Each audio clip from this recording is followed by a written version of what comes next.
बधाई हो, हम अब ट्रिलियन डॉलर वाली इकोनॉमी बन गए हैं। बधाई हो, हम अब विकसित देश की तरफ आगे बढ़ रहे हैं। ये बात सुनने में कितनी अच्छा लगता है ना। लेकिन उस लाखों स्टूडेंट से पूछो जिसका एग्जाम बिना बताए रद्द कर दी जाती है। कभी बायोमेट्रिक फेल हो जाता है तो कभी सर्वर डाउन हो जाता है। और जब स्टूडेंट एग्जाम देने सेंटर पहुंचते हैं तो पता चलता है कि एग्जाम कैंसिल हो गया है। एक तरफ सरकार रोजगार की बात करती है और दूसरी तरफ लाखों छात्रों का भविष्य यूं ही रद्द कर देती है। बचपन में सुना था कि पढ़ोगे लिखोगे तो बनोगे महान, लेकिन अब वही युवा पढ़ लिख कर रोड पे धरना दे रहे हैं। दोस्तों, एसएससी यानी कि स्टाफ सिलेक्शन कमीशन जो हर साल लाखों छात्रों का भविष्य तय करती है, लेकिन अब यही आयोग छात्रों के भविष्य के साथ खेल रही है।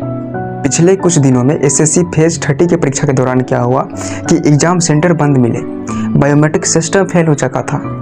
कुछ छात्रों तो एग्जाम देने सेंटर पहुंचे, लेकिन पता चला कि वहां एग्जाम ही कैंसिल हो गया है। छात्रों ने सेंटर तक पहुंचने के लिए 500 से हजारों किलोमीटर तक का सफर किया, लेकिन बदले में उन्हें मिला क्या? टेंशन, परेशानी, तकनीकी खराबी, अयोग्य स्टाफ, सर्वर क्रैश। लेकिन सवाल है, सालों से ये क्यों हो रहा है?